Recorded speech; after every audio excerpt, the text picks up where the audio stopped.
Investigative editor Jitendra Sharma जुड़ गए हैं। जितेंद्र जी, कांग्रेस पार्टी अभी प्रेस कॉन्फ्रेंस कर रही थी। पवन खेड़ा को हमने सुना, जयराम रमेश को हमने सुना। वो ये कह रहे हैं कि ये नतीजे अप्रत्याशित हैं और हम इन नतीजों को स्वीकार करने के लिए तैयार नहीं हैं। कैसे देख रहे हैं सर इसको आप? कांग्रेस की बात करें तो कांग्रेस अपनी हर बार की हार के बाद यही जवाब देती है कि वो इस हार को स्वीकार करने के लिए तैयार नहीं है, जबकि वो इस बात को भूल जाती है कि इस हार के लिए वो खुद ही जिम्मेदार है। हरियाणा के अंदर जिस तरह से उनके पार्टी के बीच में ही सिर्फ फुटबॉल चल रही है, 3 धड़े बने हुए हैं। भूपेंद्र सिंह हुड्डा एक तरफ है, कुमारी सैलजा एक तरफ है, रणदीप सुरजेवाला एक तरफ है, और उसके बाद उनको लगता है कि वो हरियाणा को जीत जाएंगे। तो ये अपने आप में उनकी तरफ से ऐसी बात कही जा रही है जिस पे कोई भी यकीन नहीं करेगा। हाँ, ये ज़रूर है कि एग्जिट पोल जब आए थे तो इस बात का अंदाज़ा उनको लग रहा था कि हो सकता है वो जीत जाएं, लेकिन वो इस चीज़ को भूल गए थे कि हरियाणा में जिस तरह से परिवर्तन की लहर चल रही है और जिस तरह से वहाँ पर भ्रष्टाचार को रोकने का काम किया है, जिस तरह से बीजेपी सरकार जो 10 सालों से चल रही थी उसने भ्रष्टाचार को रोकने का काम किया है। नौकरियों में पारदर्शिता वो लेकर के आए हैं, बिना पर्ची बिना खर्ची के वो लगातार युवाओं को नौकरियों पर रख रहे हैं। पोर्टल सिस्टम उन्होंने लागू कर दिया जिसमें किसी भी तरह की ट्रांसफ़र पोस्टिंग में कोई विधायक, किसी नेता, किसी मंत्री या किसी अफसर की सिफारिश नहीं चल रही है। तो ये तमाम तरह के जो उन्होंने लोगों के लिए जो काम किए हैं वो काम पिछली जो सरकारें थी, जो कांग्रेस की सरकारें थी या चौटाला सरकारें थी, उन्होंने कभी नहीं किए। उनके ऊपर जो सबसे बड़े आरोप लगते रहे हैं, भ्रष्टाचार के आरोप ही लगते रहे हैं, और लोगों को कहीं ना कहीं ये लगने लग गया था कि अगर कांग्रेस सरकार फिर से आती है तो फिर से उसी तरह का भ्रष्टाचार का चेहरा उनको देखना पड़ सकता है। इसका जो सबसे बड़ा उदाहरण है वो ये है कि जब बीजेपी सरकार कहती है अपने कैंपेन में कि बिना पर्ची बिना खर्ची के उन्होंने युवाओं को नौकरियां दी हैं, तो वहीं कांग्रेस के नेताओं की इस तरह के वीडियो सामने आते हैं जहां पे वो पर्चियां बांट रहे हैं कि पर्ची पे नाम लिख देना, नौकरी मिल जाएगी। तो ये अपने आप में बताता है कि लोगों को ये कहीं ना कहीं लगने लग गया था कि हो सकता है कि कांग्रेस सरकार अगर फिर से आती है तो कहीं ना कहीं वो पुराना जो दौर है वो फिर से देखने को मिलेगा। और इसमें एक और बात है कि जो कांग्रेस की सरकार रही है उसके ऊपर भ्रष्टाचार के आरोप लगते रहे हैं, और एक पर्टिकुलर सेक्शन को, मतलब हरियाणा की अगर हम बात करें तो हरियाणा में सिर्फ जाट की जो संख्या है, जाटों की जो संख्या है वो 27% है। उसके अलावा भी जो दूसरे ओबीसी है 37% है, 20% एससी समुदाय से हैं, और उसके अलावा अदर्स में जो अलग अलग जो समुदाय के लोग हैं वो रहते हैं, उनको कहीं ना कहीं नज़रअंदाज किया जा रहा था। और वो पिछले काफ़ी समय से इस बात को महसूस कर रहे थे, चाहे वो कांग्रेस का जो 10 साल का राज था 2005 से लेकर के 2014 तक भूपेंद्र सिंह हुड्डा की सरकार रही थी, या उससे पहले अगर हम चौटाला सरकार की बात करें तो ये जो तमाम जो सरकारें रही हैं, या उससे पहले भी कांग्रेस की सरकारें रही हैं, चाहे उसमें भजनलाल उसमें मुख्यमंत्री रहे हो, लेकिन कहीं ना कहीं भ्रष्टाचार का जो दायरा है वो उसमें लगातार बना रहता था। नॉन सेक्शन जो है, नॉन जाट जो सेक्शन है वो कहीं ना कहीं पिछड़ा महसूस कर रहा था। बीजेपी सरकार ने ये कहा है कि उनका जो मुख्यमंत्री का चेहरा होगा वो नॉन जाट होगा, उसको वो प्रमुखता से उठाते रहे हैं। उसके अलावा उनकी जो सबसे बड़ी अचीवमेंट रही है बीजेपी सरकार की वो ये रही है कि वो बिना पर्ची खर्ची के नौकरियां देंगे, यानी कि ना ही किसी की सिफारिश चलेगी जो पर्ची पे लिख करके आती थी, और ना ही किसी को पैसा देना पड़ेगा नौकरी लगने के लिए। तो ये अपने आप में एक बड़ा अचीवमेंट है, क्योंकि चाहे वो आप स्टेट सिलेक्शन बोर्ड की आपकी नौकरियां हो, चाहे इसके अलावा स्टेट जो सिलेक्शन बोर्ड के ज़रिए आप HCS या HPS की सिलेक्शन जो होते थे उसमें आप नौकरियों की बात करें तो पहले इस तरह के उदाहरण देखने को मिले हैं जहां पर नाम पहले हो जाता था कि वो पेपर में बैठ जाए और उसके बाद नौकरी उसकी तय हो जाया करती थी। तो इस तरह के काफ़ी सारे उदाहरण देखने को मिले हैं। तो इस सरकार ने ये इंश्योर किया था, ये तय कर दिया था कि किसी को भी भ्रष्टाचारी तरीके से नौकरी नहीं दी जाएगी, पारदर्शिता बरती जाएगी। और इसके अलावा जो ट्रांसफ़र पोस्टिंग जो है उसके अंदर भी एक बड़ा भ्रष्टाचार था कि किसी भी नेता की, किसी भी विधायक की या किसी भी अफसर की सिफारिश चल जाया करती थी, पैसे लेकर के ट्रांसफ़र पोस्टिंग हो जाया करती थी। उसको सरकार ने बिल्कुल पूरी तरह से बंद कर दिया था। पोर्टल सिस्टम लागू किया गया था, पोर्टल में आप अपनी चॉइसेस डालते थे और उसी के आधार पर आपको पोस्टिंग मिल जाया करती थी। इसके अलावा जो कॉन्ट्रैक्टर जो सर्विसेज हैं, यानी कि अगर किसी को हरियाणा सरकार में सरकारी कॉन्ट्रैक्टर बनना है तो उसके लिए पहले सिफारिशें होती थी, पैसा देना पड़ता था, तब जाकर के सरकारी काम मिला करते थे। लेकिन उसके लिए भी बाकायदा पोर्टल सर्विस शुरू कर दी गई है, जिसमें आदमी अपना काम का ब्यौरा देता है, अपनी पोर्टल सर्विस पे रिक्वेस्ट डालता है और वो अप्रूवल हो जाती है और उसके बाद उसी के हिसाब से उसको सरकारी काम पारदर्शिता बरतते हुए उसको काम मिल जाया करता था। तो ये मैं कुछ काम गिना रहा हूँ आपको जो कि बीजेपी सरकार ने किए हैं। और इसके अलावा जो सबसे बड़ा अचीवमेंट जो इस बीजेपी सरकार का वो ये रहा है कि उसने जो नॉन जाट तबका था उसको भी उसने पूरी तरह से साधा है। जो अपने आप को वंचित महसूस कर रहा था उनको बताया है कि आपकी बात सुनी जाएगी, आपकी जो नौकरियां हैं या इसमें लेकर के जो आप अपने आप को वंचित फील किया करते थे, तो इसमें ऐसा नहीं है कि वो जाट सेक्शन को वो इग्नोर कर रहे हैं। पारदर्शिता तरीके से अगर जाट समुदाय का भी नौकरी के लिए आता है और पारदर्शिता तरीके से उसकी तय बनती है तो उसको भी नौकरी मिलेगी। ऐसा नहीं है कि उसको छोड़ दिया जाएगा, लेकिन इस सरकार के अंदर जो भी काम होंगे वो पारदर्शिता तरीके से होंगे, पूरी पारदर्शिता उसके अंदर बरती जाएगी। तो ये बीजेपी ने करके दिखाया और शायद इसी का परिणाम है कि बीजेपी सरकार तीसरी बार हरियाणा के अंदर पूर्ण बहुमत से सरकार बना रही है। पूर्ण बहुमत मैं कहूं तो तीसरी बार पहला रिकॉर्ड तो यही बना रही है कि कोई भी एक सरकार जो है, पार्टी जो है तीसरी बार सरकार बनाने जा रही है। उसके अलावा जो पिछले जो नंबर थे बीजेपी के, जो 2014 में 47 सीटें लेकर के आई थी, तो इस बार वो रिकॉर्ड भी टूटने जा रहा है। तो 2 रिकॉर्ड जो है बीजेपी ये तोड़ रही है कि लगातार तीसरी बार वो सरकार बना रही है और पिछली बार जो उनका जो आंकड़ा था उससे ज़्यादा वो संख्या लेकर के इस बार सरकार बनाने जा रही है। और ये बात भी जैसा कि प्रधानमंत्री ने और गृह मंत्री अमित शाह कह रहे थे। यहाँ पर थोड़ा सा रोकना चाहूंगा, एक बड़ी खबर सामने आ रही है, अपने दर्शकों को बता दें, उसके बाद मैं आपके पास लौट कर आ रहा हूँ और हमारे साथ कुछ खास मेहमान भी शामिल होंगे। लेकिन इस वक्त ये रिजल्ट ब्रेकिंग अपने दर्शकों को बता दें, सूत्रों के हवाले से ये बड़ी खबर है। सूत्रों के हवाले से बड़ी खबर सामने आ रही है। दशहरे के दिन शपथ ग्रहण संभव है, ये सूत्र बता रहे हैं। 12 अक्टूबर को नई सरकार का शपथ ग्रहण हो सकता है, ये सूत्रों के हवाले से बड़ी खबर सामने आ रही है। तो इस वक्त ये बड़ी और अहम जानकारी आपको बता रही है। बड़ी जानकारी सूत्रों के हवाले से नई सरकार गठन को लेकर, शपथ ग्रहण को लेकर ये सामने आ रही है। दशहरे के दिन शपथ ग्रहण संभव है, ये सूत्र बता रहे हैं। 12 अक्टूबर को नई सरकार का शपथ ग्रहण हो सकता है। बड़ी जानकारी सूत्रों के हवाले से इस वक्त मिल रही है। तो एक बार फिर से भारतीय जनता पार्टी की सरकार हरियाणा के अंदर बनने जा रही है।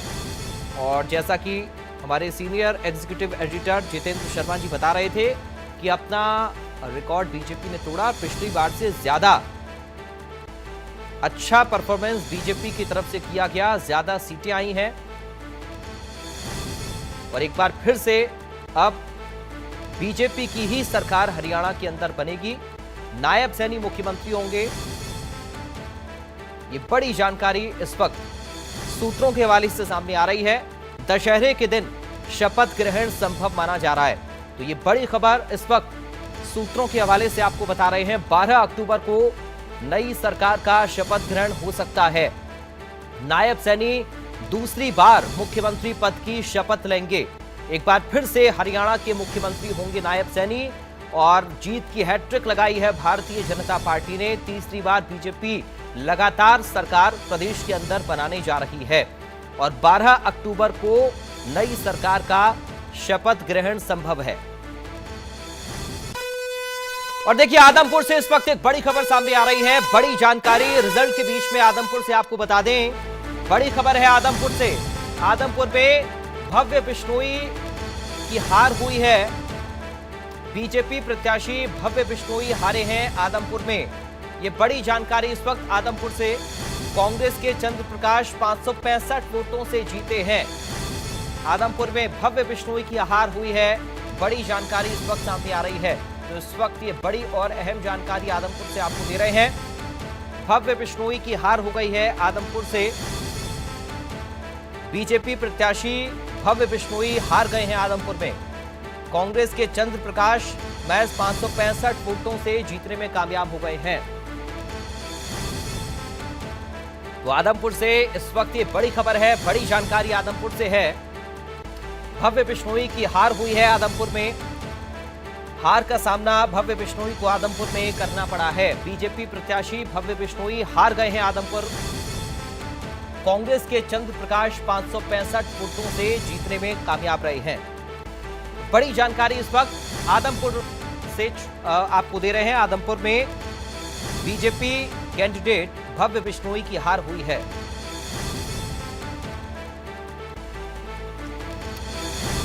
और हमारे साथ इस वक्त कुछ खास मेहमान जुड़ गए हैं। सीधा आपका परिचय करा दें। बीजेपी से प्रवक्ता प्रियदर्शनी सिंह हैं। प्रियदर्शनी सिंह जी, आपका स्वागत है। कांग्रेस से प्रवक्ता विजय कौशिक हमारे साथ हैं। विजय कौशिक जी, आपका स्वागत है। वरिष्ठ पत्रकार केसी मलकानी हमारे साथ हैं। केसी मलकानिया जी, आपका स्वागत है। और हमारे senior executive editor Jitendra Sharma ji भी लगातार हमारे साथ बने हुए हैं। प्रियदर्शनी सिंह जी, सबसे पहले तो आपको बधाई, शुभकामनाएं। पिछली बार से बेहतर परफॉर्मेंस इस बार बीजेपी ने किया और आप लोग सरकार बनाने की स्थिति में हैं। सरकार बनाने जा रहे हैं पूर्ण बहुमत के साथ।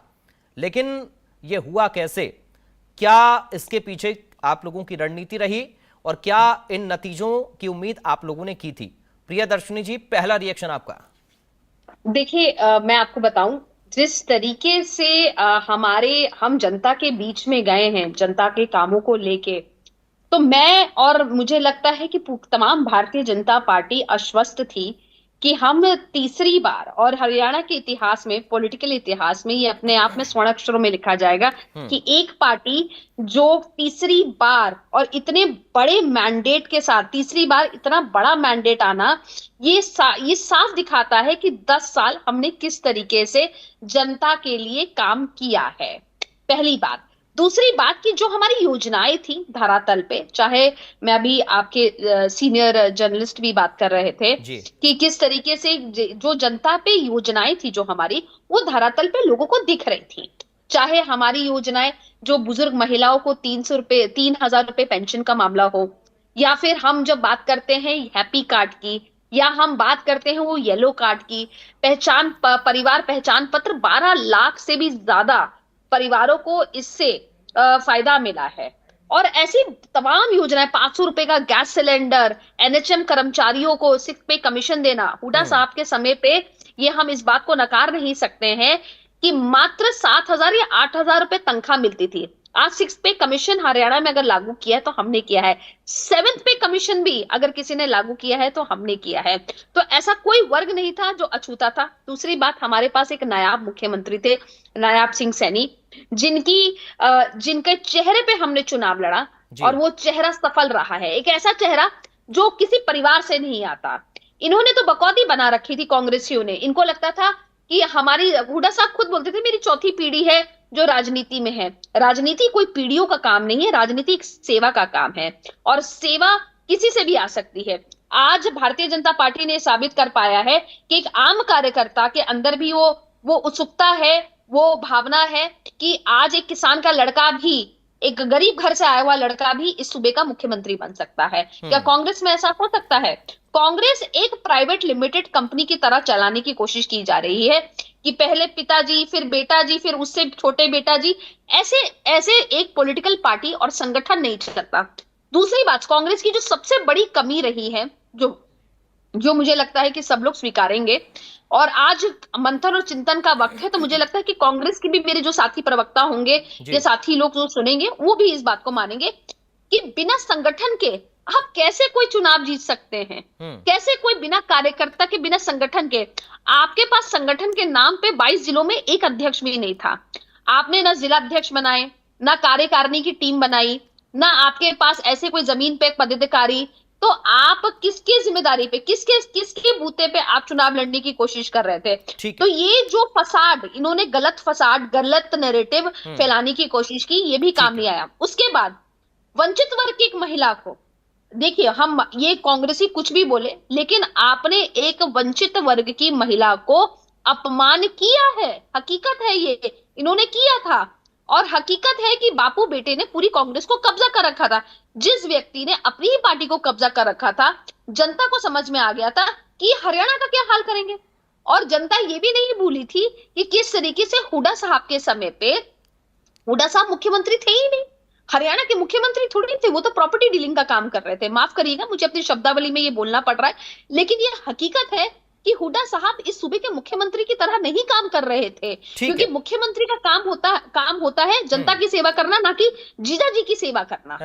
तो यहाँ कहीं ना कहीं मुझे लगता है पशा पेश रहा, कांग्रेस अपने अंतर्कलह में ही जूझती रही, और यही कारण है कि आज ये धरातल पे इनको ये हाशिए देखना पड़ा। ओवर कॉन्फिडेंस, अहंकार इनका इस कदर बढ़ गया था। मैं आपको बताऊं कि ये मैं कोई सुनी सुनाई बात नहीं बोल रही हूँ, ये कुछ कार्यकर्ता, मेरे पास अधिकतर लोग आते ही रहते हैं, उन्होंने मुझे साफ साफ बोला कि अफसरों को कॉल करके ये बोला जा रहा है कि अब हमारी सरकार आ रही है, और ये कांग्रेस के नेता, जो लोकल नेता है, लोकल लीडरशिप, ये बोल रहे हैं कि अब हमारी सरकार आ रही है, अब हमारे हिसाब से काम करो। मतलब कि गुंडागर्दी बढ़ गई थी। और इसका बयानबाजी आप सुन सकते हैं कि कैसे एनआईटी के नीरज जी ने इस तरीके की शब्दावली बोली, या असंत के जो गोगी जी थे उन्होंने भी शब्दावली बोली है कि पहले तो रिश्तेदारों की जेब भरेंगे, उसके बाद किसी और को देखेंगे। आप 50 वोट पे एक नौकरी दे रहे हैं, आप साफ साफ मंच पे बोल रहे हैं ये सारी बातें। ठीक है, क्यों? इसका मतलब कि मंशा है आपकी। ठीक है मैडम। विजय कौशिक जी, हुड्डा साहब बार बार एक ही लाइन दोहरा रहे थे, बीजेपी जा रही है और कांग्रेस आ रही है, लेकिन ये नारा तो गलत साबित हो गया। आखिर किस आधार पर आप लोग पूर्वानुमान जता रहे थे विजय जी? देखिए, पहली बात, जहां तक पूर्वानुमानों की बात है तो देश के सारे मीडिया का पूर्वानुमान यही था कि भाई कांग्रेस सत्ता में वापसी कर रही है, पहली बात। दूसरी बात, हमें विश्वास था कि हरियाणा में कांग्रेस की सरकार बनेगी, तो इसके कई कारण थे। खुद भाजपा को भी मालूम था कि इनके नेताओं के कुकर्मों के चलते जनता के अंदर बहुत आक्रोश है, इसलिए बीजेपी को आनंद फानंद में अपने मुख्यमंत्री को बदलना पड़ा और मनोहर लाल खट्टर की जगह नायब सैनी को लाना पड़ा। बहुत से क्षेत्रों से ऐसी वीडियो सामने आई जिसमें भाजपा के नेताओं को लोगों ने अपने गांव में नहीं घुसने दिया, उनसे सवाल जवाब पूछे गए और उनको दौड़ा भी दिया, कई जगह पथराव भी हुए भाजपा नेताओं पर। तो हमें बड़ा स्पष्ट था कि जो प्रदेश का किसान है, नौजवान है, जिसको बेरोजगारी की दलदल में धकेल दिया है, ये जो बात करते हैं बिगर पर्ची बिगर खर्ची, तो बाकायदा जो चयन आयोग से संबंधित लोग हैं उनके यहाँ छापेमारी में गिरफ्तारियां हुई, पैसे पकड़े गए। और तो और ये सरकार घोटालों की सरकार है। फरीदाबाद स्मार्ट सिटी घोटाला, कई सौ करोड़ के घोटाले मुकदमे दर्ज हुए। खुद मनोहर लाल खट्टर ने फरीदाबाद की एक जनसभा में स्वीकार किया कि मैं हजारों करोड़ रुपए भेजता हूँ, वो गायब कहाँ हो जाता है, वो फरीदाबाद में कहाँ गायब हो जाता है, तो मुझे विकास भी नहीं दिखाई देता। ये तो खुद मुख्यमंत्री रहते हुए उन्होंने माना। इनके राज में खुली लूट थी, खुली छूट थी, अपराधियों का पूरी तरीके से लेकिन विजय कौशिक जी, सवाल यही ना कि आप कह रहे हैं कि लोग गुस्से में थे, जनता इनको नकार रही थी, फिर भी कैसे वोट मिल गया? सवाल तो वही है सर। आप लोग अंदाजा इस बात का लगाकर बैठे थे कि आप सरकार में आ रहे हैं, लेकिन ये अंदाजा तो गलत साबित हो गया, और फिर भी आप इस बात को कह रहे हैं कि जनता के खिलाफ, जनता में इनके खिलाफ गुस्सा था। देखिए, कुछ कारण हैं जिन्हें हम समझने की कोशिश कर रहे हैं। जैसे फरीदाबाद में पंजाबी समुदाय से जुड़े किसी व्यक्ति को टिकट न देना हमारे लिए शायद कहीं ना कहीं एक बड़ी परेशानी खड़ी कर गया। और फरीदाबाद में जहां हम कई सीटें जीतने जा रहे थे, वहां में कई सीटों पर हार का मुंह देखना पड़ा। विशेष तौर पर बड़खल विधानसभा सीट, जो सारा मीडिया हमारी जीती हुई सीट मान रहा था, उसे हमारे एनआईटी की सीट हार गए। ठीक है सर। ओल्ड फरीदाबाद सीट हार गए। ठीक है। इस तरह के और भी कई कारणों की हम समीक्षा कर रहे हैं कि क्या सचमुच इन्हीं कारणों से हार हुई। लेकिन जैसा कि कल नायब सैनी ने कहा कि ईवीएम के ऊपर ठीकरा फोड़ेंगे, तो कहीं ना कहीं सरकार की मक्कारी बदनीयती भी हमें दिखाई दे रही है। ठीक है। तो हम सारे कौन से समीक्षा कर रहे हैं और इसका जवाब हम जरूर देंगे। चलिए, केसी मलकानिया जी, क्या कह रहा है सर आपका एनालिसिस? क्योंकि अभी प्रेस कॉन्फ्रेंस में कांग्रेस पार्टी की सुन रहा था, पवन खेड़ा को, जयराम रमेश को मैंने सुना, वो कह रहे हैं कि ये नतीजे स्वीकार करने लायक नहीं है, इन नतीजों को स्वीकार नहीं किया जा सकता है, अप्रत्याशित नतीजे हैं। और देखिए, अभी विजय कौशिक जी भी कह रहे हैं कि कहीं ना कहीं इसमें चालबाजी हुई है, या कुल मिलाकर हम कह सकते हैं कि ईवीएम को ही निशाने पर लिया जा रहा है। बिल्कुल सही है जो कांग्रेस कह रहे हैं, बिल्कुल ठीक कह रही है, क्योंकि इसका काम है। अगर हिमाचल में जीत गए तो ईवीएम ठीक थी, अगर लोकसभा चुनाव आप जीत गए तो ठीक थी। अगर इनका सवेरे आप देखते जब 60 सीटें इनको दी जा रही तो इनके जो प्रवक्ता थे उनके बयान को सुनते आप क्या बोल रहे हैं, क्या कह रहे हैं। अब उनकी बोली बदल चुकी है। तो इसलिए जब चुनाव होता है तो लोगों को जो मैंडेट होता है, लोग इस बात से भी डरते हैं कि मैं किसके सामने किसको वोट दिया कैसे बता दूं। इसलिए जो एग्जिट पोल था वो भी गलत साबित हो रहा है। अगर ये देखा जाए तो भाजपा को भी लोकसभा चुनाव में 400 की बात हो रही थी, परंतु वो भाजपा अपने स्तर पे बहुमत नहीं ले पाई। तो ऐसा होता है कि जब आप जीत रहे हैं तो मशीन ठीक है, जब आप हार रहे हैं तो आप उस पर ठीक रहा फोड़ोगे। परंतु आप ये नहीं देख रहे हैं कि आपकी अंतरकला आपको ले डूबी। हुड्डा जी जो थे वो बिल्कुल बॉस थे, वो घोषणाएं भी कर रहे थे, घोषणा पत्र भी कर रहे थे। टिकटें आपने 70 से ऊपर टिकटें जो है वो हुड्डा समर्थकों को दे दी। और उसके बाद जो शैलजा है कह रही मैंने विधानसभा का चुनाव लड़ना, मैं सीएम के उम्मीदवार है। उसको भरोसा दिलाया जाता है कि चुनावों के बाद तय किया जाएगा कि मुख्यमंत्री कौन होगा, परंतु उसको विधायक तो आप बनने नहीं दे रहे। जो 70 विधायकों को लेकर आएगा, जिसको 70 विधायकों को टिकट मिला है, तो उसका तो होगा, तो आप उसको शैलजा को कैसे बना देंगे। आपने ये उसको उनको आश्वासन बना दिया कि हमने तो भजन लाल के नेतृत्व में चुनाव लड़ा, हुड्डा को सीएम बना दिया, भजन लाल के बेटे को हमने डिप्टी सीएम बना दिया। तो हम ऐसा करेंगे कि शैलजा को हम मुख्यमंत्री बना देंगे और दीपेंद्र हुड्डा को डिप्टी सीएम बना देंगे और आपकी सरकार बन जाएगी। तो उन्होंने भी लास्ट मोमेंट में उन्होंने चुनावों से पहले बड़े अच्छे प्रेस नोट निकालती रही, चुनाव प्रचार करती रही, परंतु जनाब टिकटों का वितरण हो गया, उसके बाद उनमें नाराजगी थी और चुनावों से पहले उन्होंने प्रचार बंद कर दिया, प्रेस नोट बंद कर दिए। राहुल को मिली, सोनिया गांधी को मिली, जब उनसे आश्वासन मिला कि हम चुनावों के बाद आपको मुख्यमंत्री बना देंगे, तो उसके बाद उन्होंने 2 दिन उन्होंने प्रेस नोट भी जारी किए और लोगों से अपील भी की। और हुड्डा जी ने जो अशोक तंवर थे, जो पहले कांग्रेस के प्रधान रहे, फिर कांग्रेस को छोड़कर आप में चले गए, बीजेपी में चले गए, एक उन्होंने अपनी पार्टी बना दी, कम से कम 5 पार्टियां छोड़कर गए। उनको कांग्रेस में लाए ताकि क्षतिपूर्ति हो जाए जो शैलजा के जाने से या नाराजगी से हुई है, परंतु उन्होंने उसका ट्रैक रिकॉर्ड नहीं देखा भी ये कितनी बार पार्टी छोड़ी है, कितनी बार हमसे पीट कर गए हैं। जब वो कांग्रेस के अध्यक्ष थे तो पिटाई हुई थी, उनके बाजू तोड़ दिया था। तो ऐसा तो ट्रैक रहा। इसके साथ साथ चाहे शैलजा रही है, चाहे ये उदय भांजी रहे, चाहे अशोक तंवर रहे, इन्होंने कभी भी संगठन को तैयार नहीं किया। संगठन तैयार ना करना ये इनकी मजबूरी थी। अगर संगठन तैयार करते तो शैलजा गुट, केंद्र गुट, हुड्डा ग्रुप, ऐसे कई गुट थे जो उनमें बगावत हो जाती है, कोई कहता मुझे सेक्रेटरी बनाओ। तो इसलिए उन्होंने शांति रखी, इस कारण जो है नहीं बन सकते।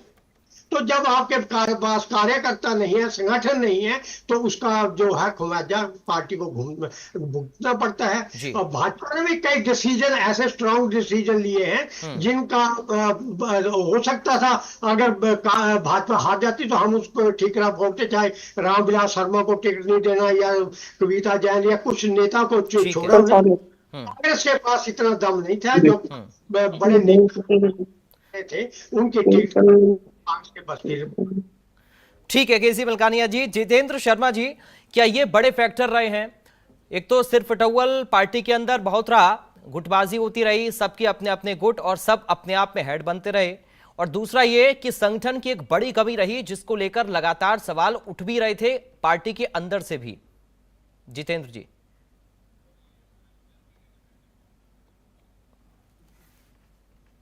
गलतियों से ही इस मौके को चूक गई। अब मनोहरलाल खट्टर सरकार ने काफी अच्छा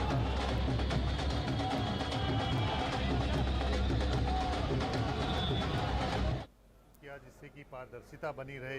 तो तमाम तरह की मनोहरलाल खट्टर सरकार ने किया। उनकी जो सबसे बड़ी कमी थी वो ये थी कि उनको अपने अधिकारियों पर भरोसा नहीं थे। अधिकारी वर्ग जो है, जिसमें चाहे आप आईएएस ऑफिसर्स कह लें, चाहे एचसीएस ऑफिसर कह लें, या उसके बाद के जो ऑफिसर्स हैं कह लें, उनको बार बार वो इस तरह से टोका करते थे जिससे लगता था कि वो क्योंकि पहले की सरकार के अंदर उनमें से ज़्यादातर लोगों ने नौकरियां लगी हुई थी, तो कहीं ना कहीं उसको लेकर के वो इस तीखेपन से बात किया करते थे, तो जो पूरा अधिकारी वर्ग था वो उनसे कहीं ना कहीं नाराज़ था। दूसरी बात, जो लोगों के साथ जो संवाद था वो उनका उस तरह से नहीं बन पाया था, तो यही वजह थी कि मनोहर लाल खट्टर से लोगों की कहीं ना कहीं नाराज़गी भी थी, अक्खड़पन था, वो कुछ भी बोल जाया करते थे, चाहे वो जनता दरबार में जा रहे हों, लोग उनसे मिलने आते हों, चाहे वो किसी जनसभा में जा रहे हों, तो ये सब बातें थी जिसको लेकर के लोगों की उनको लेकर के नाराज़गियाँ थी।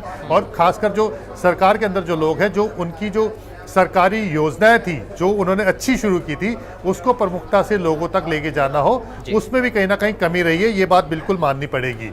लेकिन बीजेपी ने इसका बड़े अच्छे से इस्तेमाल किया। मनोहर लाल खट्टर को चुनावों से पहले उनको हरियाणा मुख्यमंत्री पद से हटाया और वो केंद्र में लेकर के चले गए और उनकी जगह नायब सिंह सैनी को बनाया। वो ऐसा सौम्य चेहरा थे जिन्होंने मुख्यमंत्री बनते ही लोगों के लिए अपने दरबार खोल दिए और सबसे वो आराम से बात किया करते थे, जनता भी उनसे आराम से मिलकर के बात कर लिया करती थी। तो यानी कि जो गैप था उसको बीजेपी ने बड़े अच्छे से पाट लिया था। अब इसके अलावा बात करते हैं कांग्रेस की।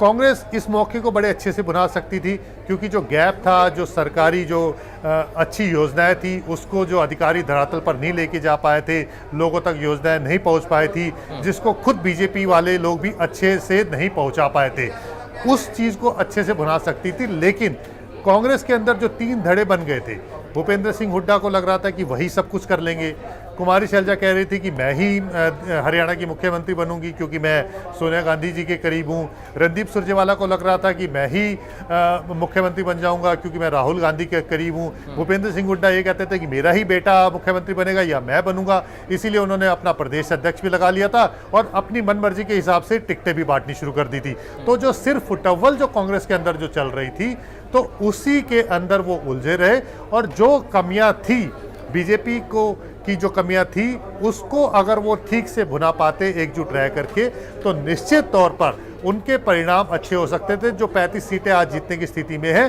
तो हो सकता है कि वो ज़्यादा सीटें जीत सकते। लेकिन इसके दूसरी तरफ अगर हम देखें तो बीजेपी ने अपनी कमियों को बड़े अच्छे से पाटा, उन्होंने अपने संगठन को मजबूत किया, उन्होंने जिन लोगों की टिकटें काटी वो कहीं ना कहीं नाराज जरूर रहे, लेकिन संगठन इतना मजबूत था और डिसिप्लिन पार्टी के अंदर इतना था कि अगर पार्टी ने एक बार कह दिया तो वो पार्टी के साथ ही बने रहे। जो नाराज होकर के चले गए तो वो चले गए, लेकिन जो संगठन के जो लोग थे वो पार्टी के साथ बने रहे। चाहे आप रामविलास शर्मा की बात कर लें, वो सबसे बड़े और सबसे पुराने नेताओं में से हैं बीजेपी के हरियाणा के अंदर, लेकिन जब उनको टिकट नहीं दी तो वो अपने निर्दलीय चुनाव पर्चा भरने के लिए चले गए थे, लेकिन पार्टी ने मना कर दिया तो उन्होंने पर्चा वापस भी कर लिया। उसी प्रकाश कंबोज जी की बात करें तो वो नाराज होकर चले गए, लेकिन मुख्यमंत्री नायब सिंह सैनी उनको मनाने के लिए जाते हैं। अगर नहीं भी मानते हैं तो इससे यह पता लगता है कि मुख्यमंत्री खुद अपने जो नाराज नेता हैं उनको मनाने की कोशिश कर रहे हैं। इसके उलट कांग्रेस में कहीं से भी आपको ये तस्वीर देखने को नहीं मिली है। तो यानी कि अगर संगठन की बात करें तो बीजेपी का संगठन मजबूत था, डिसिप्लिन था, उनको पता था कि किस तरह से जो सेंटर के जो लीडर है, जो बड़े नेता है, उन्होंने जो बात कह दी है उस बात को मानना है, पार्टी को जिताना है और इसके लिए काम करना है। जो पार्टी ने अच्छा काम किया है, हरियाणा सरकार में जो सरकार ने जो अच्छा काम किया है उसको धरातल पर लेकर के आना है और लोगों तक पहुंचाना है। तो जो कमियां थी बीजेपी की, उस कमी को बड़े अच्छे से पाटा है और इसी का नतीजा है कि आज 50 सीटें बीजेपी हरियाणा के अंदर लेकर के आ रही है और तीसरी बार बहुमत से सरकार बना रही है। तो ये बड़ा अचीवमेंट है। तो इसमें मैं यही कहना चाहूंगा कि कांग्रेस ने कुछ सीखा नहीं अपनी गलतियों से। कांग्रेस ने हमेशा आपस में ही लड़ाइयां लड़ी है। उसने ये दिखाने की कोशिश की है कि मैं ही सबसे बड़ा हूं, संगठन में कोई नहीं है, मैं अगर नेता हूं तो मैं ही सबसे बड़ा हूं और उसी का खामियाजा ये भुगत रहे हैं। ठीक है सर, मैं लौटूंगा आपके पास। एक रिएक्शन विजय कौशिक जी से उदय भान जी के रिजल्ट को लेकर मैं लेना चाह रहा हूं, क्योंकि विजय कौशिक जी, ये एक बड़ा झटका उदय भान जी के लिए तो है ही, आपकी पार्टी के लिए भी है कि अगर प्रदेश अध्यक्ष ही चुनाव हार जाएं तो कार्यकर्ताओं का जो बचा हुआ मोराल है वो भी डाउन हो जाता है। विजय कौशिक जी, इसमें कोई शक नहीं है कि नैतिक रूप से उदय भान जी को अपने प्रदेश अध्यक्ष पद पर रखने का कोई अधिकार नहीं है। लेकिन ये एक राजनीतिक षड्यंत्र के चलते उनकी हार हुई है, इसलिए वो निश्चित तौर पर समीक्षा करके कांग्रेस पार्टी इस मुद्दे पर और उन्हें अहम जिम्मेवारी पर बनाए रखकर हरियाणा भर में उनसे काम लेगी, ऐसा हमें विश्वास है। और हम ये भी मानते हैं कि जो मौजूदा परिप्रेक्ष्य में बीजेपी आज बेशक अपने षड्यंत्रों में सफल रही है, क्योंकि जिस तरह से इन्होंने भ्रष्टाचार किया, लूट मचाई, गुंडागर्दी की, और उस सब के बावजूद ये लोग दोबारा से सत्ता में आने में सफल रहे हैं। ठीक है, तो इसकी समीक्षा पार्टी करेगी और निश्चित तौर पर जो इस हार के जिम्मेवार लोग हैं उनके ऊपर कड़ी कार्रवाई होगी। ठीक है सर। हमारे साथ इनेलो से प्रवक्ता सोनू ठाकरान इस वक्त जुड़ गए हैं। सोनू ठाकरान जी, आपका बहुत स्वागत है। सबसे पहले तो स्टूडियो में आप आए इंडिया न्यूज के, लेकिन दावे आप लोगों के भी काफी बड़े रहे। आप लोगों ने तो सत्ता में आने तक की बात कही, लेकिन स्थितियां बहुत ज्यादा विपरीत रही हैं नतीजों में आप लोगों के लिए। तो किस तरह से नतीजों को देखें आप? नहीं, ऐसा कहना ठीक नहीं है, क्योंकि हमें न्यूज़ चैनल के माध्यम से हमारी सीटों को ना दिखाना और कांग्रेस की हवा को बरकरार रखना हरियाणा के अंदर, तो कहीं ना कहीं थोड़ा कांग्रेस की हवा को ज़्यादा दिखाकर हमारी सीटों पे उनका प्रभाव पड़ा। लेकिन ऐसा नहीं है कि हमने प्रदर्शन अच्छा नहीं किया। हमारा प्रदर्शन मीडिया के हिसाब से, चैनलों के हिसाब से अच्छा रहा। जिन्होंने हमें 0 सीट बताया या एक भी सीट नहीं बताया, आज हमने कांग्रेस लहर के अंदर और बीजेपी की लहर के अंदर 2 सीटें जीतने का काम किया और कई सीटों पे हमने बहुत अच्छा प्रदर्शन किया। वो चाहे इलाहाबाद हो, यमुनानगर हो, अटेली हो, असंध हो, और मेवात में जो अपना नूह हो, आपका हतीन हो, और NIT से नगेंद्र भड़ाना हो। तो ऐसा नहीं, हमने बहुत अच्छा प्रदर्शन किया और कांग्रेस की हवा को हरियाणा के अंदर दिखाकर हमारी सीटों पर हमारा उसमें जो प्रदर्शन है उसको थोड़ा सा खराब हुआ। लेकिन हमारे कार्यकर्ताओं ने चुनाव डट के लड़ा, मेहनत की, और मेहनत करने के बाद अब कांग्रेस सरकार को भी, कांग्रेस आला कमान को भी ये लगने लगा कि क्षेत्रीय दल के बिना आज अपने हरियाणा से बीजेपी को उखाड़ फेंकना मुश्किल है। और जो उनके बड़ बोल थे प्रदेश अध्यक्ष उदय भान के, आज वही सीट हार गए। वो हमारी पार्टी को क्या क्या बोलते थे, हरियाणा के प्रदेश के अध्यक्ष थे कांग्रेस के, आज कांग्रेस की आला कमान ने उनसे इस्तीफा लेना चाहिए। और लेकिन सोनू जी, आप ये बताइए कि आप जो जवाब दे रहे हैं वो हमें लगता है कि वो कांग्रेस जैसा ही जवाब है। कांग्रेस भी कह रही है कि साहब बहुत सारी शिकायतें आ रही हैं, आप कह रहे हैं कि मीडिया ने हमारी हवा कम बनाई। तो साहब, मीडिया की हवा बनाने से क्या होगा? ये तो जनता तय करेगी कि आपको वोट देना है या नहीं देना है। ये तो सारी चीजें जनता के हाथ में होती है ना सर। और अगर जनता में आप अपनी पैठ नहीं बना पाए, उसी का नतीजा ये आ रहा है फिर। नहीं, ऐसा नहीं। राजनीति में जो मीडिया का स्तंभ होता है वो बहुत मजबूत माना जाता है। अगर हरियाणा के अंदर बार बार एक पार्टी की हवा दिखाना और वो जो हवा थी नहीं उससे लोगों को भगाया जाना। मीडिया ने कांग्रेस की हवा दिखाई होती तो कांग्रेस पार्टी की सरकार बन जाती। अगर आप कह रहे हैं कि मीडिया ही सब कुछ है, तो मीडिया की हवा बनाने से कोई जीत हार थोड़ी ना होती है सर, जनता तय करता है। मैं दावे से कह रहा हूँ, मीडिया हिंदुस्तान के अंदर सब कुछ है। क्यों नहीं है? मीडिया ना होता तो आज देश के अंदर पता नहीं क्या क्या होता। मीडिया तो एक बहुत बड़ा रोल अदा करता है। और आपने देखा कि हरियाणा के अंदर आपने कांग्रेस को कितनी हवा के ऊपर रखा। मैं आपकी बात नहीं कर रहा, बहुत सारे चैनल ऐसे थे, उन्होंने 70 सीटें दिखाई, 68 सीट दिखाई। ये तो अगर आप पीछे की रिकॉर्डिंग चेक करोगे तो उसमें साफ साफ दिखने का काम होगा। उस हवा के कारण जो हमारी कई सीटें थी उन पर बहुत प्रभाव पड़ा। ठीक है, केसी मलकानिया जी, आपके पास सर मैं आ रहा हूं और एक रिएक्शन चाहूंगा सोनू ठाकरान जी की बात पर, जो वो कह रहे हैं इन नतीजों को लेकर। किस तरह आप देख रहे हैं उनके इस जवाब को? देखो जी, जो क्षेत्रीय दल है वो मानता हूँ बहुत बड़ी भूमिका में होते हैं, और लोग विधानसभा चुनावों में उनकी जो भूमिका है महत्वपूर्ण रहती है। परंतु इन्हें देखना चाहिए कि चौधरी देवीलाल के समय इंडियन नेशनल कांग्रेस थी या इंडियन पार्टी थी इन लोग, तो उसमें और चौटाला में और अब आते आते दो फाड़ होकर तो इन लोग का हाल क्या है। पहले इन लोग जो थी भारतीय जनता पार्टी के साथ चुनाव लड़ती थी तो भारतीय जनता पार्टी छोटे भाई के रूप में होती थी और इन लोग जो थी वो बड़े भाई के रूप आम में। आदमी को छोटा भाई बनाया था, अब वो छोटा भाई कहाँ चला गया? क्यों छोटे भाई को लेके नहीं चले आप? उस भाई के कारण बीजेपी को हरियाणा के अंदर आना पड़ा।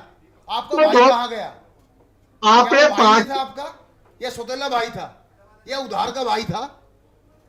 मैं कह रहा हूं आपने पार्टी उसे अपने बलबूते पे चुनाव लड़ा और अपने बलबूते पे सरकार बनाई, दूसरी बार जेजेपी के साथ मिलकर बनाए तो जेजेपी की सीटें 10 थी उसकी तो उनकी 40-41 सीटें, छोटा भाई अपने आप आ गया। ये तो डिसाइड जनता ने करना है कि किसको वोट देना किसको नहीं देना। अगर आप के नेता ओम प्रकाश चौटाला की जनसभा में दुष्यंत चौटाला नारेबाजी करे या अपना प्रदर्शन करे, अपनी शक्ति प्रदर्शन करे और उसके बाद अलग पार्टी बन जाए तो इसका में जनता का या किसी पार्टी का क्या दोष है? आपकी पार्टी दो फाड़ हुई, आपका परिवार दो फाड़ हुआ। हमने किसी का दोष नहीं बताया। 2019 के चुनाव के बाद हमारे जो हमारे नेता थे, सीनियर नेता थे अभय सिंह चौटाला ने विधानसभा के अंदर और गांवों के अंदर, रोड के अंदर पूरी मेहनत करी और कहीं ना कहीं हमें और कांग्रेस सरकार को ये देखना चाहिए कि क्या क्या गलतियां रही। मैं अपनी गलतियां छुपाने नहीं लग रहा हूं, लेकिन कांग्रेस को भी ये देखना चाहिए कि हरियाणा के अंदर बगैर क्षेत्रीय दलों के कोई गुजारा नहीं है। उन्होंने एमपी का जब चुनाव हुआ गठबंधन के अंदर, इंडिया गठबंधन के अंदर हमारे नेता ने पैरवी की, उस पैरवी को किसने खत्म करने का काम किया? आज पीछे जो आपका छोटा भाई बना हुआ था आम आदमी पार्टी, उसको खत्म करने का किसने काम किया?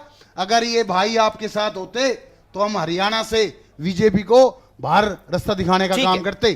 ठीक है प्रियदर्शनी जी, अभी भी कौशिक जी इस बात को कह रहे हैं कि जनता नाराज आपसे थी लेकिन नतीजा उनके पक्ष में नहीं आया। अब जनता की नाराजगी थी और बहुत सारी कमियां आप लोगों की रहीं, फिर भी आप सरकार में आ गए हैं, लेकिन अब आप लोगों का जवाब विपक्ष को लेकर क्या है इन नतीजों के बाद? देखिए, वैसे तो कहा जाता है कि जब आप जीत जाएं तो आपके अंदर विनम्रता आनी चाहिए। हम जीत गए, हमारे अंदर बहुत विनम्रता है, लेकिन एक छोटी सी बात बोल के तो मैं इस चीज को समाप्त करना चाहती हूँ। खिसियानी बिल्ली खंबा नोचे। मतलब अब जब आप चुनाव हार गए हैं तब आप इस किस्म की अनर्गल, अरे आप समीक्षा करने का समय आ गया है। समीक्षा करिए कि क्यों आप हार गए और क्यों हमें तीसरी बार इतना बड़ा मैंडेट मिला है। ये समीक्षा का समय है, ना कि दूसरे पे आरोप और पत्य आरोप लगाने का समय है। आपने तो सारे झूठे नैरेटिव लोगों को देने की कोशिश की, आपने तो जनता को बरगलाने की कोशिश की। वो लेके घूमते थे, क्या नाम है, ये लाल रंग की किताब अपनी, कि भाई जिसको कहते हैं हम संविधान खत्म कर देंगे, संविधान की किताब खत्म कर देंगे, संविधान खत्म कर देंगे। आपसे मैं इनके प्रवक्ता से पूछना चाहती हूँ, मुझे बता दे संविधान में कितने चैप्टर होते हैं और कितने पन्ने की होती है, ये अभी बता दे मेरे को, अभी इसी वक्त। अगर नहीं बता पाए तो इनको नहीं मालूम है इसका मतलब। संविधान के तीसरे पेज में सुनिए ना, कितने पन्ने बताइए, पन्ने बताइए, इनको पता ही नहीं है, इनको पता ही नहीं है। आपको नहीं पता मैडम? मैं साहब मेरे को बताइए, ये जो किताबें रखी है ये मैंने सजावट के लिए नहीं रखी है, पढ़ी लिखी हूँ मैं, आपसे तो ज्यादा ही एजुकेटेड हूँ। रुकिए, अब आकलन करिए, वो बता दीजिए, आकलन कर लीजिए, ठीक है, आकलन करिए कि क्यों आप हारे हैं और क्या कारण है, इसके पीछे समीक्षा करिए। संविधान के पन्ने बताइए, जिसको पता वो बता दीजिए संविधान के पन्ने के बारे में। ठीक है, मुझे पता है, आप बताइए, सबको सीखने का काम मिलेगा ना। ठीक है, आप बताइए, चलिए झूठ की राजनीति करना, ठीक है, झूठ की राजनीति करना, आप बताइए ना। ठीक है, मैं आपको बता रही हूँ कि जब जिस व्यक्ति को, और यहाँ पे कितने पन्ने हैं संविधान के अंदर बताइए, बता दूंगी बहन जी। ठीक है, चलिए जितेंद्र शर्मा जी के पास हम चल रहे हैं। ठीक है, चलिए ठीक है, आज एक एक करके प्लीज, ठीक है, चलिए एक एक करके प्लीज। जितेंद्र शर्मा जी के पास मैं जा रहा हूँ अभी। जितेंद्र शर्मा जी, नहीं, मुझे 2 मिनट दे दीजिए, 2 सेकंड। चलिए आप कंक्लूड कर लीजिए, मेरी बात खत्म नहीं हुई है, ठीक है, आपने उनको उतना समय दिया, करिए कौशिक जी एक बार सुन लेते हैं, कौशिक जी सुन लेते हैं, उनको 2 सेकंड भी नहीं दे रहे। प्रियदर्शनी जी आप कंक्लूड करिए। हाँ, मैं कंप्लीट कर लूं ना अपनी बात। देखिए, उसके बाद दूसरी बात, सबसे इंपॉर्टेंट बात यहाँ पे ये है कि राहुल गांधी उसी समय मैं बताऊं, कांग्रेस हार गई थी जब इन्होंने टिकट वितरण किया। जब हमारी पहली 67 कैंडिडेट की जब लिस्ट आई थी, और आप उन 67 कैंडिडेट्स को अगर मैं आकलन करूं, मैं खुद साउथ हरियाणा से आती हूं और साउथ हरियाणा की राजनीति को बहुत बेहतरी से समझती हूं। आप ये बताइए कि जब मैंने वो लिस्ट देखी तभी मैं समझ गई थी कि हम सरकार बना रहे हैं। और इन्होंने छुपते छुपाते अपनी कांग्रेसियों ने अपनी सीट निकाली, अपनी कैंडिडेट की लिस्ट निकाली, क्योंकि इनको भी पता था कि इनके ठीक है प्रियदर्शनी जी, आपको मैं थोड़ा सा यहाँ पर माफी के साथ रोक रहा हूँ। एक बड़ी खबर इस वक्त सामने आ रही है। प्रधानमंत्री नरेंद्र मोदी बीजेपी दफ्तर, बीजेपी मुख्यालय पहुंचेंगे। ये बड़ी जानकारी इस वक्त मिल रही है। 7:30 बजे पहुंचेंगे प्रधानमंत्री नरेंद्र मोदी बीजेपी मुख्यालय। बड़ी खबर इस वक्त आपको बता दें, बीजेपी मुख्यालय पहुंचेंगे प्रधानमंत्री नरेंद्र मोदी। 7:30 बजे बीजेपी मुख्यालय पहुंचेंगे पीएम। तो बड़ी जानकारी इस वक्त सामने आ रही है। बीजेपी मुख्यालय पहुंचेंगे पीएम मोदी। बड़ी और अहम खबर। अमूमन आपने देखा होगा, जब भी भारतीय जनता पार्टी किसी भी राज्य में सरकार बनाती है, तब इस तरह प्रधानमंत्री बीजेपी दफ्तर पहुंचकर अपना संबोधन देते हैं। और इसी कड़ी में इस बार भी हरियाणा में जब तीसरी बार बीजेपी सरकार बनाने जा रही है, तो प्रधानमंत्री पहुंचेंगे बीजेपी दफ्तर में, बीजेपी मुख्यालय में पहुंचेंगे पीएम, और वहां उनका संबोधन होगा। शाम 7:30 बजे का वक्त है प्रधानमंत्री के पहुंचने का। प्रधानमंत्री शाम 7:30 बजे बीजेपी मुख्यालय पहुंचने वाले हैं। बड़ी खबर इस वक्त सामने आ रही है बीजेपी खेमे से। इस वक्त ये बड़ी खबर है, प्रधानमंत्री 7:30 बजे पहुंचेंगे बीजेपी मुख्यालय। ये बड़ी खबर इस वक्त आपको दे रहे हैं। तो इस वक्त ये बड़ी खबर है, बड़ी जानकारी सामने आ रही है।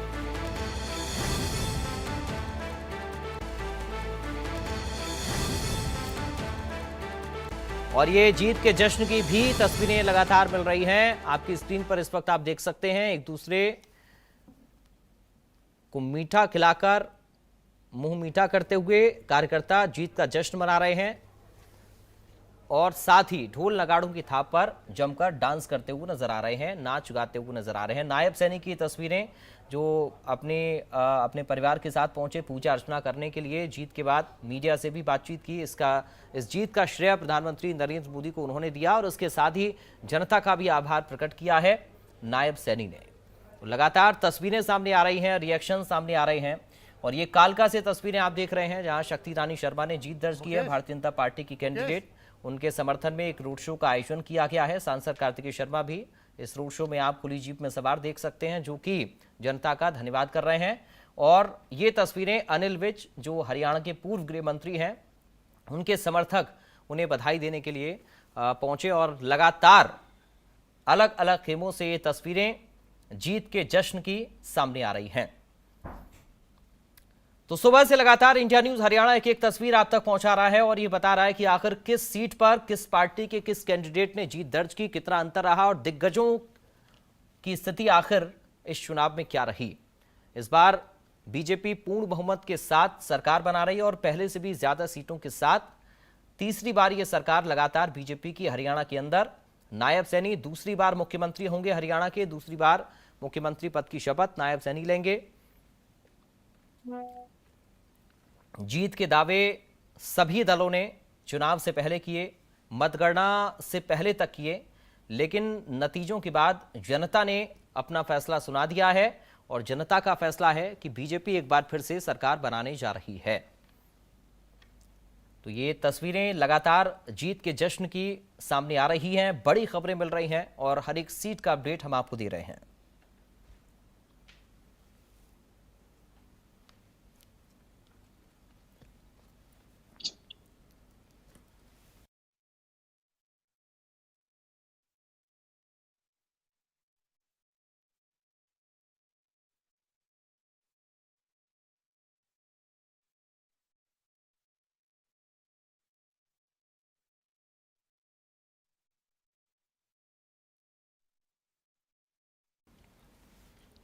चलिए एक बार फिर से अपने खास मेहमानों के पास हम लौटेंगे। जितेंद्र शर्मा जी, आपके पास सर मैं आ रहा हूं। बार बार मीडिया के ऊपर ही आरोप मढ़े जाते हैं, चाहे वो दूसरे नंबर की पार्टी हो, तीसरे नंबर की पार्टी हो, सब मीडिया के ऊपर ही ठीकरा फोड़ रहे हैं। किस तरह देख रहे हैं आप विपक्षी पार्टियों के इस बयान को? जितेंद्र जी, जितेंद्र जी क्या हमारे साथ हैं अभी? चलिए, जितेंद्र जी अभी हमारे साथ नहीं है और विजय कौशिक जी भी हमारे साथ नहीं है। प्रियदर्शनी जी, मैं चाहूंगा आप अपनी बात को पूरी कर रहे हैं जो आप बात कर रही थी। जी, तो मैं यही बात बोलना चाह रही थी कि आज मुझे लगता है कि आरोपों का वक्त नहीं है। मुझे लगता है कि हमारी भारतीय जनता पार्टी की अब जिम्मेदारी हो गई है कि हमने जो वादे किए हैं वो हमने 10 वर्ष में तो पूरे किए ही किए हैं। अब आने वाली एक मजबूत सरकार में हम और भी पूर्ण रूप से और इसको काम करेंगे और जनता की सेवा करेंगे। चलिए, पहली बात जी ठीक है, मैं सोनू ठकरान जी से पूछना चाह रहा हूं। अब सरकार तो आप नहीं बना पाए, लेकिन जनता की सेवा के लिए कोई भी पॉलिटिकल पार्टी होती है और आप लोग अगर राजनीति कर रहे हैं तो सिर्फ और सिर्फ जनता के लिए कर रहे हैं। अब सरकार के साथ क्या योगदान विपक्ष के तौर पर आप लोगों का रहने वाला है, या फिर जनता के जो मूलभूत मुद्दे हैं, जनता की जो समस्याएं आप लोगों ने चुनाव से पहले गिनाई हैं, उन समस्याओं को लेकर आप लोग अब क्या करेंगे? क्या रणनीति आप लोगों की रहेगी? सोनू जी। देखिए, जो जनता ने जो दिया हम उसका स्वीकार करते हैं। तो जनता सर्वमान्य माना जाता है। जनता का जो आशीर्वाद है जिसको दिया उसके लिए शुभकामनाएं। हमारा आगे की तरफ जो है कि क्या क्या समस्याएं जो 10 साल से हरियाणा झेल रहा है और उसको कैसे पूरा किया जाए, सरकार से विपक्ष उसको ओढ़ के कैसे कराया जाए। 10 साल के अंदर जैसे मेरी बहन जी ने कहा कि हमने पूरी की सारी बातें, तो मैं तो बहन जी से सीधा सीधा ये पूछ रहा हूँ, आप दक्षिण हरियाणा की राजनीति करते हैं और गुड़गांव के अंदर रहते हैं। गुड़गांव के अंदर बीजेपी के आप 10 काम गिना दीजिए 10 साल के अंदर। क्या लोगों को पीने का पानी मिल रहा है? गुड़गांव शहर जो सबसे ज्यादा रेवेन्यू हरियाणा को देता है, उस शहर के अंदर हमारी महिलाओं को। मैं आपको थोड़ा सा सोनू जी यहाँ पर माफी के साथ रोकना चाह रहा हूँ। आप लोग भी अध्ययन करो इसका।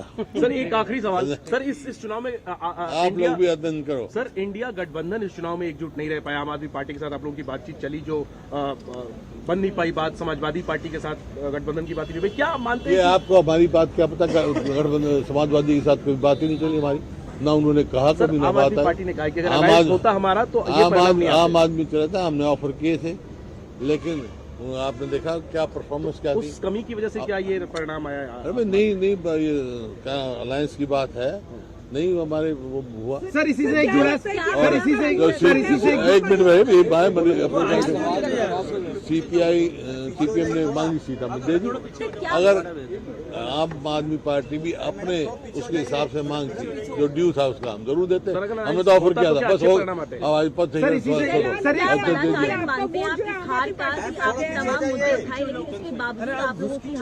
आप 10 साल बीजेपी की एंटी इनकम्बेंसी का हवाला बार बार दिया। क्या बड़ा कारण लगता है आपको इस हार का इस चुनाव में?